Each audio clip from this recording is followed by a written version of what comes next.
যৌন ক্ষমতাহীন পুরুষদের বিয়ের বিধান কি? নামাজরত অবস্থায় সিজদা যাওয়ার আগ মুহূর্তে সিজদার স্থানে ধুলা বালি ফু দিয়ে পরিষ্কার করা যাবে কি না? প্রাপ্তবয়স্ক দুই বোন একসাথে থাকতে পারবে কিনা? কাউকে পছন্দ হলে তাকে জীবনসঙ্গী হিসেবে পাওয়ার জন্য কি করা যেতে পারে?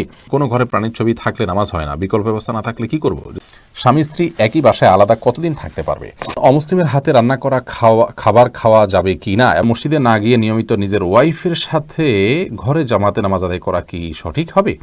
কাফনের কাপড় নাকি দরদাম করে কেনা যায় না, কতটা শরীয়তসম্মত? আরবি উচ্চারণ করে যিনি কোরআন শরীফ পড়তে না পারেন তিনি কি বাংলা উচ্চারণ করে পড়তে পারবেন? ভুলে অথবা ইচ্ছায় স্ত্রীর দুধ পান করে ফেললে কি স্ত্রী তালাক হয়ে যাবে? প্রিয় দর্শক, আর বিলম্ব না করে চলুন আমরা আপনাদের প্রশ্ন উত্তর দেওয়ার পালায়। কলি খান, আপনি লিখেছেন প্রাপ্তবয়স্ক দুই বোন একসাথে থাকতে পারবে কিনা? একসাথে থাকতে পারবো বলতে একই বিছানা থাকলেন, পৃথক একই কম্বল বা কাঁথার নিচে থাকলেন না, অথবা থাকলে মাঝখানে বালিশ বা পালিশন দিয়ে রাখলেন, এভাবে আপনি থাকতে পারেন। সাবিত খান, আপনি লিখেছেন কাউকে পছন্দ হলে তাকে জীবনসঙ্গী হিসেবে পাওয়ার জন্য কি করা যেতে পারে? আপনি আল্লাহর কাছে দোয়া করবেন, আল্লাহ আমার জীবনসঙ্গী হিসাবে যে ভালো হবে, কল্যাণকর হবে, আপনি তাকে আমার জীবনসঙ্গী হিসাবে দান করুন। বিশেষ কাউকে পাওয়ার জন্য আপনি আল্লাহর কাছে দোয়া করাটা সঠিক দোয়া নয়। শয়তান আমাদেরকে নানাভাবে আসলে প্রতারিত করে। আমরা মনে করি যে এরকম কোনো কিছু, কোনো ব্যক্তিকে আমার ভালো লাগলে তাকে পাইলেই বোধহয় আমি সব সুখ পেয়ে যাব। আমি জানি না কোথায় সুখ আছে।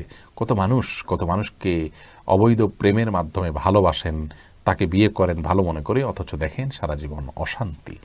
অতএব আল্লাহ রাব্বুল আলামিনের কাছে দোয়া করতে হবে এবং চেষ্টা করতে হবে নিজে নেক আমল করার মাধ্যমে যে আল্লাহ আমি যেন ভালো জীবনসঙ্গী পাই। সূরা ফুরকান আয়াত নম্বর ৭৪, এখানে যে দোয়া আছে সে দোয়াটি বিশেষ করে পাঠ করবেন।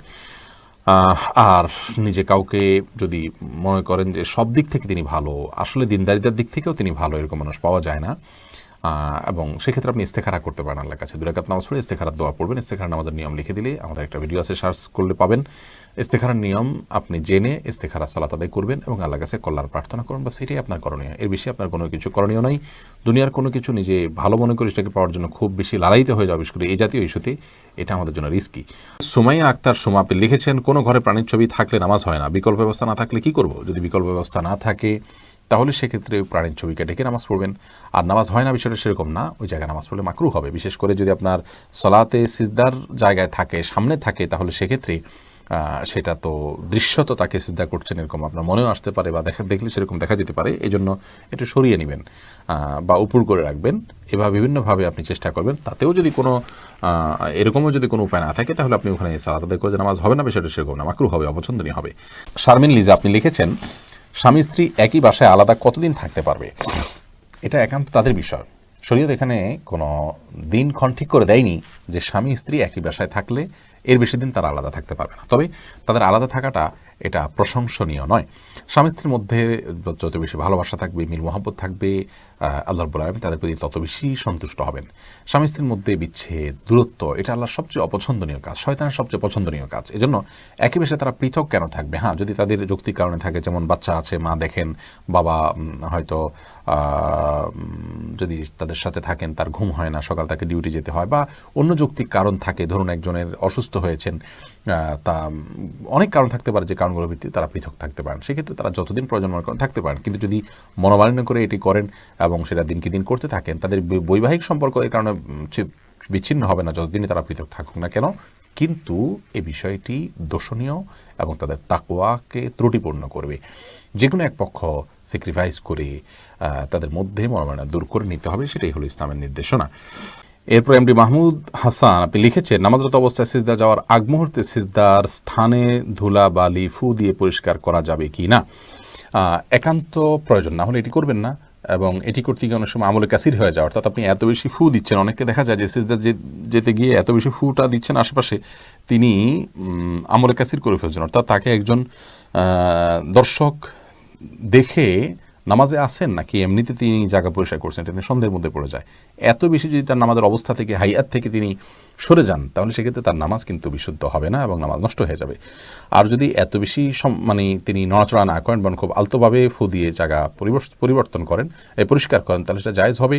যদি এত ধুলাবালি হয় যে নিঃশ্বাসের সাথে তার নাকে ঢুকবে, তিনি ক্ষতিগ্রস্ত হবেন, অসুস্থ হবেন, এরকম আশঙ্কা থাকে, তাহলে এটি করা যেতে পারে। হাত দিয়ে একটু সরা দিলেন বা আপনি নাক দিয়ে ফু দিলেন, এটি জায়েজ আছে। কিন্তু একান্ত যদি জরুরি না হয়, তাহলে শুধুমাত্র সূচিবায়ের কারণে বা অতি শৌখিনতার কারণে এমনটি করা সালাতের যে সৌন্দর্য সেটাকে নষ্ট করে দেয়। মাহদি ইসলাম আপনি লিখেছেন, অমুসলিমের হাতে রান্না করা খাবার খাওয়া যাবে কি না এবং তাদের বাড়িতে বেড়ানো যাবে কি না। অমুসলিমের হাতে রান্না করা খাবার খেতে কোনো নিষেধাজ্ঞা নেই। নবী রাসূলুল্লাহ ইহুদি মহিলার বাড়িতে দাওয়াত খেয়েছেন, বোঝা গেল যে তাদের হাতে রান্না খাওয়া জায়েজ আছে। আপনি কি খাচ্ছেন সেটি হলো বিষয়। যদি খাবারটি হালাল হয় তাহলে অমুসলিমের হাতেও খেতে পারেন, আর যদি খাবারটি হারাম হয়, সেটা যদি কোনো ভালো ইমাম সাহেব, মক্কার ইমাম সাহেবও রান্না করেন, সেটা আপনার জন্য খাওয়া জায়েজ হবে না। দেখতে হবে যে খাবারটা হালাল কি হারাম, সেটি হলো মূল বিষয়। সাবির আহমদ আপনি আইডি থেকে লিখেছেন, মসজিদে না গিয়ে নিয়মিত নিজের ওয়াইফের সাথে ঘরে জামাতে নামাজ আদায় করা কি সঠিক হবে? মোটেও সঠিক হবে না ভাই সাব্বির। কারণ হলো আমাদেরকে আল্লাহ রাব্বুল আলামিন যে দিন দিয়েছেন, এই দিনে 5 ওয়াক্ত সালাত হলো সবচেয়ে গুরুত্বপূর্ণ আমল। আর এই 5 ওয়াক্ত সালাত পুরুষদের জন্য মসজিদে গিয়ে সালাত আদায় করার নির্দেশনা আমাদেরকে দেওয়া হয়েছে। নবী সাল্লাল্লাহু আলাইহি ওয়াসাল্লাম বলেছেন, 3 ব্যক্তি যাদের ব্যাপারে আল্লাহ রাব্বুল আলামিন নিজে জামিন এবং জিম্মাদার হয়ে যান, তাদের মধ্যে এক ব্যক্তি হলেন ওই ব্যক্তি যে মসজিদে যাতায়াত করে সালাত আদায় করার জন্য। অন্য এক হাদিসে নবী আলাইহিস সালাম বলেছেন, আলা আদুল্লুকুম আলা মা ইয়ামহুল্লাহু বিল খাতায়া ওয়া ইয়ারফাউ বিহিদ দারাজাত। আমি তোমাদেরকে এমন আমলের কথা বলে দিব না যে আমলের কারণে আল্লাহ তাআলা তোমাদের মর্যাদা বৃদ্ধি করবেন এবং তোমাদের ভুল ত্রুটি এগুলোকে মাফ করে দিবেন। সেই প্রশ্নের পর সাহাবীরা বলেছিল, অবশ্যই বনি রাসূলুল্লাহ। তখন নবী সাল্লাল্লাহু আলাইহি ওয়াসাল্লাম যে আমলগুলোর কথা বলেছেন, তার মধ্যে একটা আমল হলো মসজিদে যে ঘন ঘন যায়। তো মসজিদে যাওয়া, মসজিদে গিয়ে সালাত আদায় করার জন্য নির্দেশ আমাদেরকে দেওয়া হয়েছে। আর জামাতের আয়োজনটা মসজিদে হবে পুরুষদের জন্য, এতেই জামাতের যে উদ্দেশ্য সেটা সাধিত হবে।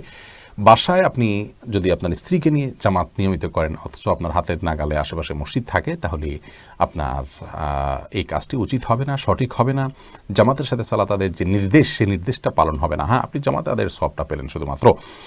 অবশ্য এ বিষয়ে রদ্দুল মুখতারের যে ফতোয়া রয়েছে, সেই ফতোয়া যদি আমরা সামনে রাখি, তাহলে সেক্ষেত্রে দেখতে পাই যে যদি আপনার পরিবার পরিজনের সদস্য যারা আছেন তাদেরকে নিয়ে আপনি জামাতের আয়োজন করেন, ধরুন মসজিদ দূরে আপনি আপনার বাসা বাড়িতে বা আপনার বিল্ডিংয়ে যারা আছে তাদেরকে নিয়ে আপনি সালাতের আয়োজন করলেন, জামাতের আয়োজন করলেন সবাইকে নিয়ে, তাহলে এটা মাকরুহ হবে না। কিন্তু সেক্ষেত্রেও মসজিদে জামাতের সাথে সালাত আদায় করাকে আফদল বলা হয়েছে রদ্দুল মুখতারে। শরীফুল ইসলাম আপনি আমাদের ইউটিউব চ্যানেলে প্রশ্ন করেছেন, কাফনের কাপড় নাকি দরদাম করে কেনা যায় না, কতটা শরীয়তসম্মত? এই মাসালা হয়তো কোনো কাপড়ের ব্যবসায়ী তার সুবিধার জন্য আবিষ্কার করছে কিনা, আল্লাহু আলাম। কারণ হলো এই ধরনের মাসআলা থাকলে তো কাপড়ের বিক্রেতা যারা তারা লাল হয়ে যাবে, যে কোনো দাম চাইবে, আপনি দরদাম করতে পারবেন না। মূলত এরকম কোনো কথা কোনো দেশে বলা হয়নি। অন্য 10টি জিনিসের মতো কাফনের কাপড়ও আপনি দরদাম করে কিনতে পারবেন, কোনো অসুবিধা নেই। ওমর ইসলাম আপনি লিখেছেন, আরবি উচ্চারণ করে যিনি কোরআন শরীফ পড়তে না পারেন, তিনি কি বাংলা উচ্চারণ করে পড়তে পারবেন? আরবি উচ্চারণ করে পড়তে না পারলে আপনি বাংলা উচ্চারণে কোরআন পড়ার সুযোগ নেই। কারণ হলো বাংলা বা পৃথিবীর যে কোনো ভাষায় আপনি আরবির উচ্চারণ যদি করতে যান, তাহলে সেটা বিকৃত হয়ে যাবে। আর কোরআন কারীমের বিকৃতি ঘটতে পারে, এভাবে কোরআন কারীমের তেলাওয়াত করা উচিত নয়। আপনি আরবিটাই যতটুকু সম্ভব শুদ্ধ করার চেষ্টা করবেন, শেখার চেষ্টা করবেন। আল্লাহ রাব্বুল আলামিন তার জন্য আপনাকে জাযা দিবেন। এমনকি আপনি বেদে আটকে যদি পড়েন, তাতেও ইনশাআল্লাহ আপনি দায়মুক্ত হয়ে যাবেন এবং সওয়াব পাবেন আল্লাহ তাআলার কাছে। বরং কোনো হাদিস অনুযায়ী ডবল সওয়াব পাবেন। এই জন্য আরবিতে আপনি পড়বেন এবং আপনার সাধ্যের সবটুকু দিয়ে আপনি শুদ্ধ করার চেষ্টা করবেন। একেবারে শতভাগ পারফেক্ট না হলে কোনো অসুবিধা নেই, এটা নিয়ে খুব অরিড হওয়ার কারণ নেই। তবে বাংলা উচ্চারণের সাহায্য নেবেন না, প্রয়োজনে অর্থ সহকারে কোরআন পড়বেন। অনিদ্রা এআরি থেকে আপনি লিখেছেন, যৌন ক্ষমতাহীন পুরুষদের বিয়ের বিধান কি? যারা যৌন ক্ষমতাহীন তাদের জন্য বিবাহ করা জায়েজ নয়। কারণ নবী করিম সাল্লাল্লাহু আলাইহি ওয়াসাল্লাম সহিহ বুখারী মুসলিম হাদিসে বলেছেন, মান ইসতাতা মিনকুমুল বাআতা ফালিয়াতাযাওয়াজ, যার সক্ষমতা আছে বিবাহ করার তিনি বিবাহ করবেন। যৌন ক্ষমতা যদি কারণ না থাকে, তাহলে সেক্ষেত্রে তিনি বিবাহ করলে একজন নারীর অধিকার নষ্ট হবে, খর্ব হবে। সেই অধিকার কোনো পুরুষকে দেওয়া হয়নি, বিধায় তিনি ইচ্ছাকৃত কোনো নারীকে বঞ্চিত করা, তার হক থেকে, অধিকার থেকে এই সুযোগ তার নাই, সেজন্য এটি জায়েজ নয়। এই যে যৌন ক্ষমতা না থাকার পরও যদি তিনি বিয়ে করেন, তার স্ত্রী যদি যৌন চাহিদা পূরণের প্রয়োজন না থাকে, অথবা স্ত্রী যদি স্যাক্রিফাইস করেন, তাহলে সেক্ষেত্রে এটি তার জন্য অবশ্যই জায়েজ হবে। অর্থাৎ এখানে স্ত্রীর অধিকার বিষয়টা ইসলাম দেখবে, এটি হলো মূল বিষয়।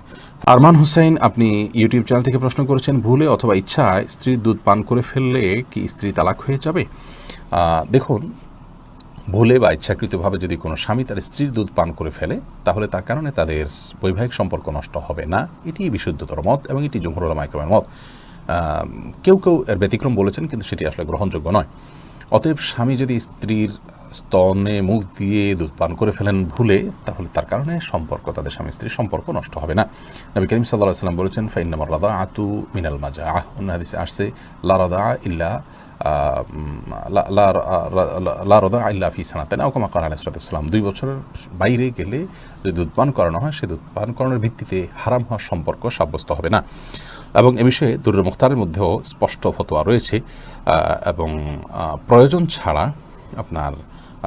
ছাড়া আপনার একজন মানুষ অহেতুক কর্মকাণ্ড থেকে যথাসম্ভব, বিশেষ করে যেখানে নানা রকমের রিস্ক আছে, নানা রকমের আপনার সুবিধা অসুবিধার দিক সেখানে চলে আসতে পারে, এ ধরনের বিষয়ে মানুষ যথেষ্ট সাবধান এবং সচেতন হতে হবে।